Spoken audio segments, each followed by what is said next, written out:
Jacinda Ardern given the warmest of welcomes at Kirribilli House, before Anthony Albanese had even unpacked his suitcases. I'd arrived for the first time at Kirribilli about an hour beforehand. Had I known that we would be there on your first night, I would have been slightly hesitant to interrupt your settling in. Both sides want to use this visit to strengthen bonds. It is, of course, a relationship between our two countries as family.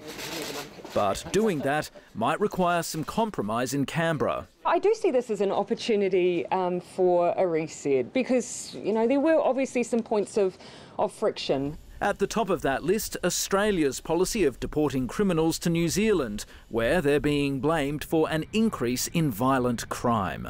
There are some who are being deported from Australia who, for all intents and purposes, are Australian.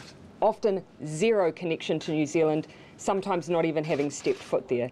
And while deportations won't stop entirely, the new Prime Minister is signalling that his government may not take the same hardline approach as the coalition. If people look at some of the cases that have been held, it's not surprising that the Prime Minister would make the strong representations that she had, because I would be if I was in the same position. Also shared anxieties about China's security pact with Solomon Islands and fears Beijing is intent on building military bases in the Pacific. We want to see an increasing elevation of the Pacific Island voice. We're in lockstep on the Pacific. Meanwhile, Labor has criticised opposition leader Peter Dutton after he revealed he had plans as Defence Minister to fast-track the purchase of 2 American nuclear-powered submarines, well before Australia hopes to build its new fleet under the AUKUS agreement.